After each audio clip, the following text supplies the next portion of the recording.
For many of us, spirituality is just the quest to find essence or true meaning and to really just connect with a higher consciousness. Welcome to the Bring Me to Life podcast. Connecting with your spirituality is very important in this life. By becoming mindful of all of it, you can realize where you are and if that is leading you to where you want to go.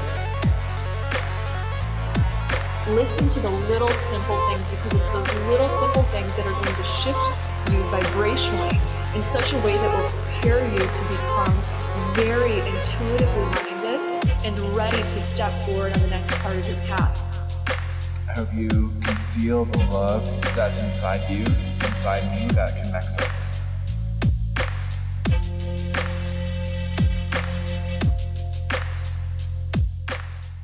Good evening, everybody. Welcome to the Bring Me to Life podcast this evening. I'm super excited to be here live with Miss Alyssa Love. Can you hear me, Alyssa? Yes, hello. So happy to be here. Hello. So you are a woman's empowerment coach and a spiritual weight loss guide, correct? Yes. All right. Tell us a little bit about your story and why you do what you do. Well, I have a background of disordered eating, body dysmorphia, self-loathing. I really grew up with this idea that I was supposed to look a certain way. And I think that I'm not alone in this. I know a lot of women are affected by the societal standards that we are constantly fed just through media and images. And, everything we see is kind of telling you, you need to look this way and here's something I can sell you to help you get there, right? Mm-hmm. So it's no mistake that we're all kind of conditioned in this way to see ourselves as not enough, right? And so for me personally, that caused a lot of turmoil, especially when I was younger and still through my early 20s and up until not that long ago, right? A couple years ago. And I was always looking for a diet or an exercise or some kind of program that would help me change my body in hopes that me changing my body would make me love myself, right? But ultimately, I realized that wasn't the answer. You have to love yourself first, and then all these things fall into place, right? So that's what really took me on this spiritual journey that brought me to where I am today. And that's why I'm so passionate about helping to empower women through, removing whatever standards or conditioning and all these layers that we kind of build on top of ourselves to ultimately find freedom and find their true expression. I love that. And that's very true. There's so many of us that are just kind of told we have to look or be or eat or act a certain way, especially as women. So it's beautiful that instead of it disempowering you, you found a way to empower yourself with it. So I would love for you to explain a little bit to our audience why weight loss is connected to spirituality. We get a lot of questions of that, like, do we connect the way we look to our spirituality? But to me, it's very connected, and I would love to hear your perspective on it. Yeah, so there's definitely a lot of layers to it, right? So I think that really like the first layer is looking at the standards that we hold ourselves to, right? And what is beautiful, what is sexy, what is healthy even, right? And first it's about really understanding why we desire to lose weight or to change our bodies. And so that, with anybody that I work with and in all my courses, that's always the first step, is really getting to the root of that. What is your true, authentic why? And finding that like pure place of wanting to lose weight or feel good in your body or look a certain way from an empowered place, rather than just from a place of trying to please others or fit into some kind of mold, right? But then once we really do get into the actual weight loss portion of it, there's almost always a deeper reason that we hold excess weight, right? It's not really ever to do with what we're eating, right? We think that it has to do with what we're eating, and we try to change and manipulate our diet to lose weight.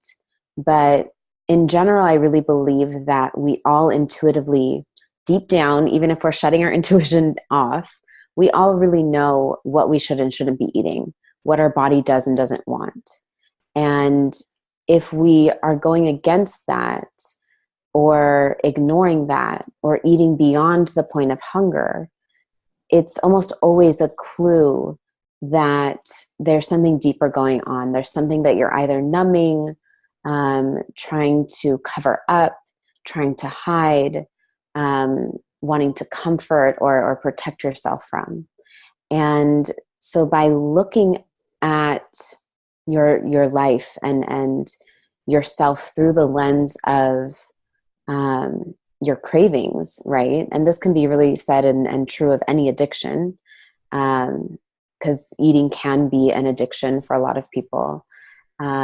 It's a way for us to really see what needs to be seen that we haven't been looking at, that we haven't been allowing to come to the forefront of our minds. And when done in a conscious way, a weight loss journey can also be a pathway to a spiritual awakening. Beautiful. I love the way that you explain that. It is interesting how as soon as we think we want to lose weight, we think directly to food. And I think it's mostly from the conditioning. They think going on these diets will make the pounds just drop instantly or something crazy like that. And I wanted to have you on the podcast this week because in the Bring Me to Life Challenge, we are talking about food because we were talking a lot about the different goals and intentions people had for the year.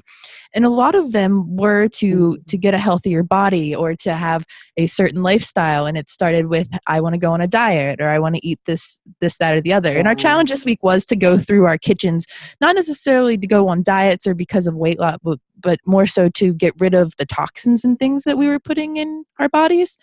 But I wanted to bring you on so you can share with the audience that it isn't just about the eating. If you're in it for the weight loss and the body happiness, that it's more about the self-love and the what's the why there of why we're gaining the weight. And while I'm bringing up the challenge, I did want to give you a shout out. You actually did the self-love magic challenge. I've mentioned it a few times to our audience, and you did this last year when I was personally going through a really hard time and I needed some self-love. So when you did that challenge, you founded this, and it was a 7-day process. It really just changed my life and showed me that the self-love really was key. And it has personally helped me be happier with my body image. Maybe you could share. I'm so glad to hear that. Yeah, it really did. I was going through some body shifts and changes, and a lot of things were just happening. And some of the things that were in your challenge, I remember there were movement and journaling, and I've kept a journal every day since that challenge. And it was so hard for me to do a journal before that. I mean, I'd had one, but not into the level that I've taken it since your challenge. I was kind of curious also, what motivated you to do the self-love magic challenge? Well, I know for me, self-love has been the root of every big change that I've gone through, every transformation or every transition in my life. It always came back to meeting that foundation of self-love. And when that was at its rockiest, when I was the most disconnected from my self-love, was the most challenging times of my life. And if I could literally teach or just speak that, like, the one thing that everyone needs to dive deeper into and can always be diving deeper and deeper into, it's self-love. And it can sound kind of cliche. I know people talk about it so much, but it's truly, I really believe it's the key to everything you desire, changing your life, creating your reality, changing difficult situations or transforming them. It's about loving yourself first, and your life will literally completely shift if you just make that effort, right? I agree. It's been a wild journey just since that challenge has taken place. So, other than self love, what are some maybe tips and tricks you have for people who are interested in more spiritual weight loss? Let's drop the diets and all of that stuff that's really stressful. What are some things people can maybe focus on to release some of that weight? Yeah. So one of the big things that I tell my clients is to actually, if they can possibly like erase every label that they have about food, right? Whether it's healthy or unhealthy, good, bad. And instead of relying on these outward labels or all the different diet books that they've read and all the information they've gathered, if you can tune into your own intuition, right? And use your cravings as a space to gather information, rather than a place to kind of judge or try to force yourself, right? So I'll give you an example. Let's say that you're having a craving for, well, you tell me, what is like your naughty food that you would crave? I'm a big ice cream person and it makes my stomach not happy at all. Okay, perfect example. So let's say you're having a moment where you're really craving ice cream and you're like, oh my God, I want ice cream so bad, right? And so normally when we get in that place, we already start beating ourselves up, right? Like you already are getting mad at yourself for having the craving, feeling guilty about wanting this, telling yourself, I'm not going to feel good, right? You're having like this whole dialogue, this whole inner dialogue. And this is influencing your body, right? Physically, energetically, your whole vibration is influenced by those thoughts you're having. So you're already priming that ice cream to upset your stomach and to be, not digested well, to be difficult on your body, difficult on your system. So let's say that you do decide to still have the ice cream, right?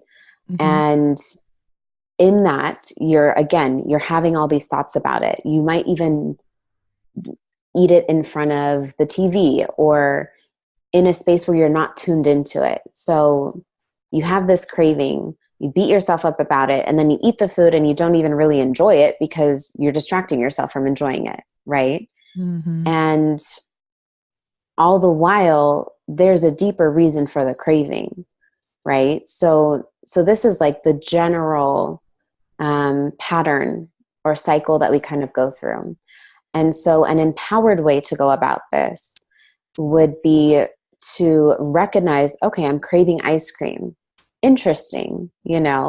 I want ice cream. I'm not going to deny it from myself. I'm not going to tell myself I can't have it. But first, I'm going to check in with myself and just say, what am I really hungry for?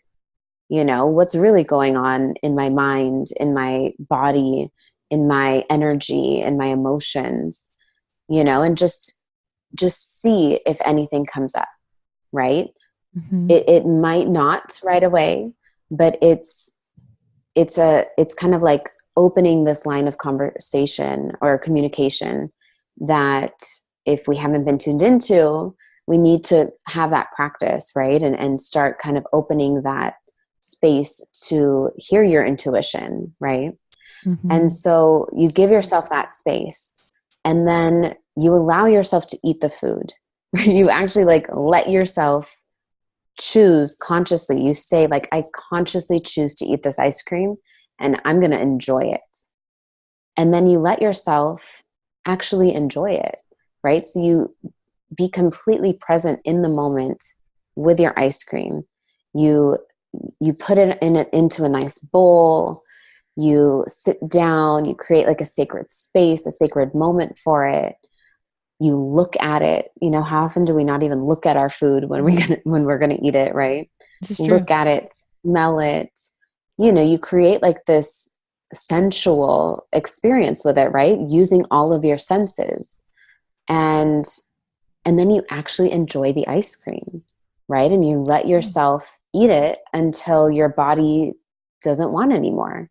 And if you recognize, oh, I'm full, but I'm still wanting to eat, you can just see it as like, oh, interesting. What is that about? And you start asking your body questions, and you take out all of the judgment, all of the guilt around it. And I promise you, like, your experience with food and eating will completely change. It's like giving it an intentional eating then. It's more of like a ceremony. Mm-hmm.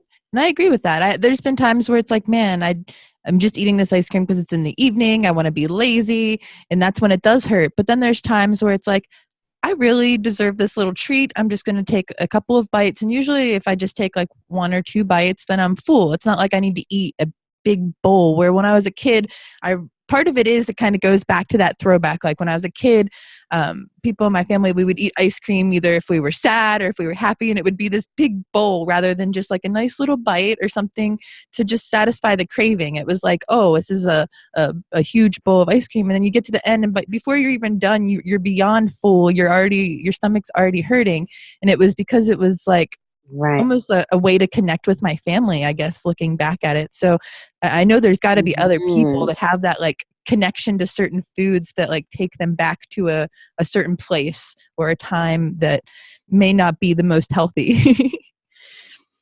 So what was maybe one of your foods that you had to be more intentional with? Pizza, 100% pizza. See, and it's something that I'm able to. Oh, go ahead. Oh, I was just going to say, I always give myself the excuse that pizza's all the food groups, even though I know that's a bad way to look at it. It can be very, you can have a very healthy relationship with pizza. I think that's the most important part. And now I am at the point where I enjoy it. I enjoy it often too, but in a much different way. And it's something that I choose. I have it when I'm actually craving it, not just when I think I'm craving it or I think about it. And I let myself really enjoy it. Like my previous relationship with food was so unhealthy to the point where I couldn't even enjoy those delicious foods because I was judging myself the whole time for it.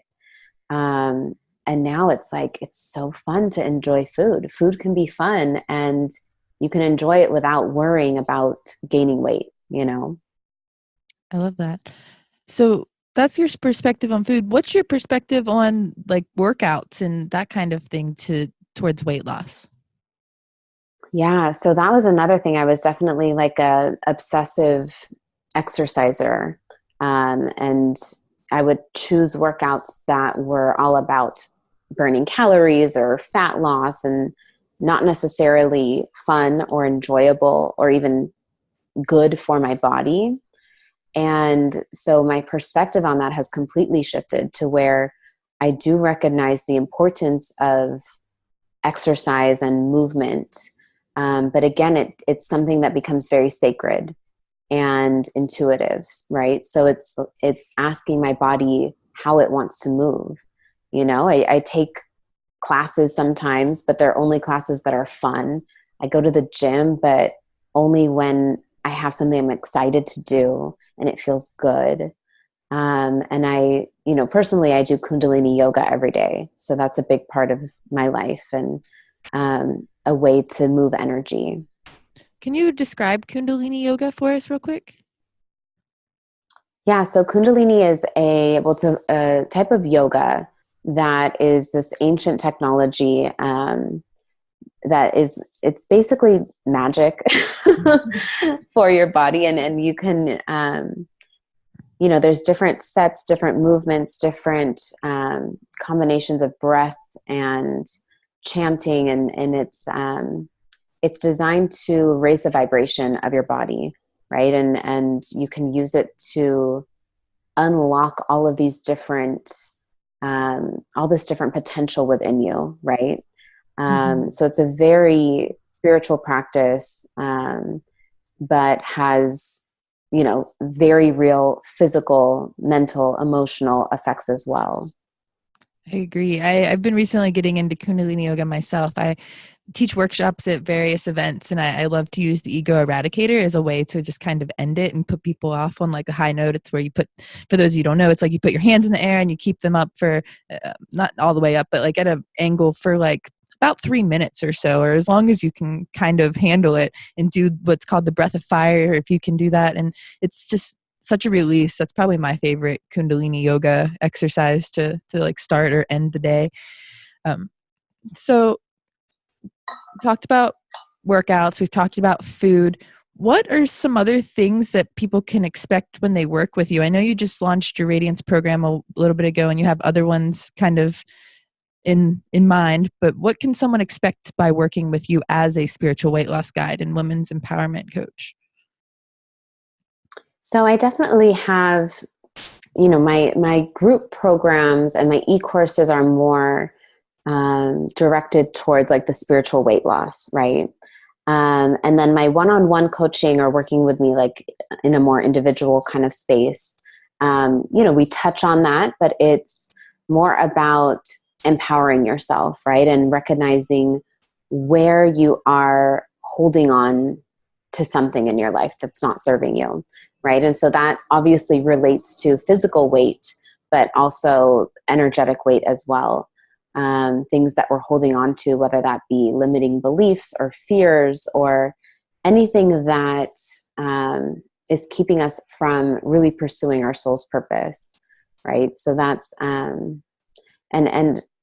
I think a big part of my more like specific mission is to help women who feel that they have been conditioned by society and societal norms, and who are looking to express more authentically, and kind of find themselves. Because I think a lot of us, we lose ourselves in the shoulds, right? Mm-hmm. How a woman should look, should be, should act, should speak, and so helping women to really discover who they actually are and express that, own that, and ignite their confidence and their radiance. I love that word. Radiance. Yeah, I love it too. And I love what all of that stands for, because what I was hoping for with even the Bring Me to Life challenge was to have people connect more with themselves on a deeper level, because it's so easy to lose who we are. So I love all of what you work with and what you stand for.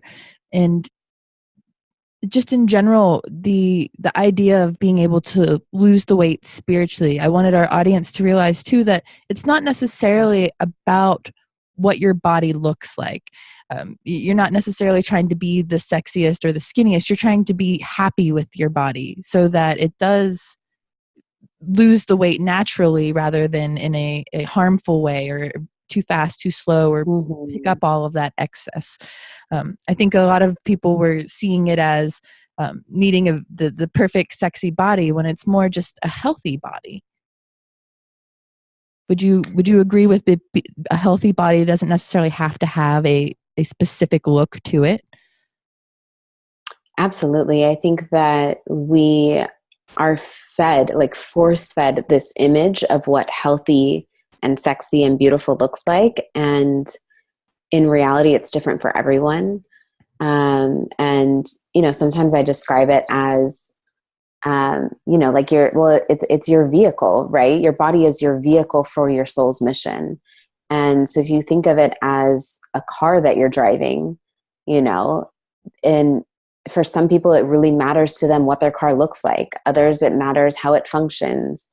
Others, the comfort is what matters, right? So it's really about you feeling in tune with your vehicle, right? In love with it, comfortable in it, right? It's like, I used one analogy of going on the most important road trip of your life in a car that you hated, were worried it was going to break down. You were uncomfortable in it. You didn't know how to drive it, right? Like that would be horrible. It would be like, right. So you know, so scary, really, versus taking that same trip in a car that you not only love, but you feel like you're safe in it. You can have fun in it. It feels good to drive. You know where everything is. And that's, you know, that's the difference of loving your body and having a body you love versus always striving for something outside of yourself and wanting something different. Beautiful. Well, I'm curious, is there anything else that you would like to share with our audience this evening? Anything else you can think of that maybe intuitively is coming through? I mean, I think that's the word, right? Intuitively. It's really a journey of tapping back into your intuition, right? You already have the answers. You already know what needs to be done deep down, right? So it's like anything that you're going through, whether it's weight loss related or not, any goal that you have, any desire, it's about looking within rather than looking outside for the answers. So it's always that reminder that, you know, we can be guided to people or to podcasts or, you know, other resources, and it's great for that inspiration, but ultimately looking within rather than looking outward for somebody else to heal you or save you or fix you, right? Because we don't need to be healed. We're already whole, right? It's just remembering who we truly are, what our truth is, and that is that we are whole. We are perfect already. I love that. That's beautiful. One of our viewers in the live chat said, I truly believe that our life stressors and holding on to hurt and baggage has a lot to do with that losing weight and being healthy. So they're right on that same page with everything you were saying. So I really enjoyed the information you've had to share this evening. Can you tell the audience a little bit more about where they can find you online if they're interested in learning or working with you? Yeah, absolutely. So my website is thrivewithalyssa.com.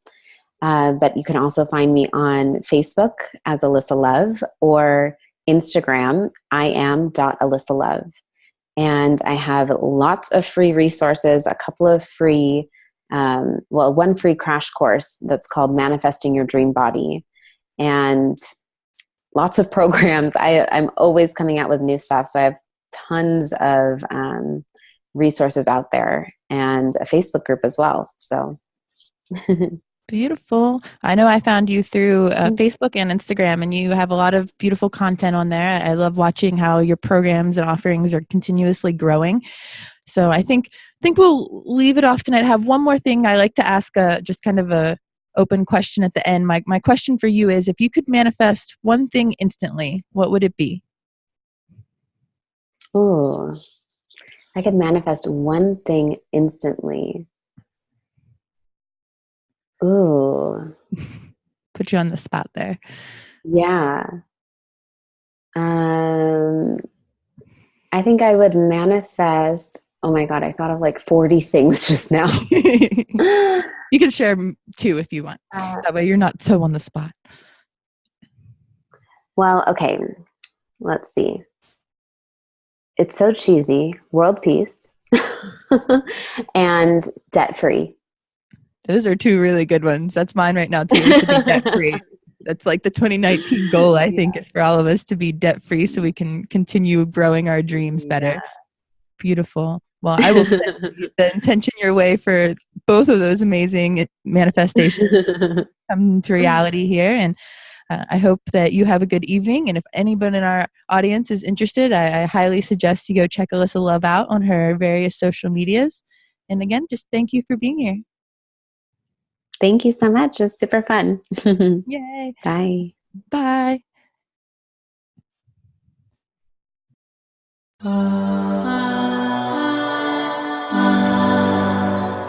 Thanks for shining on with us.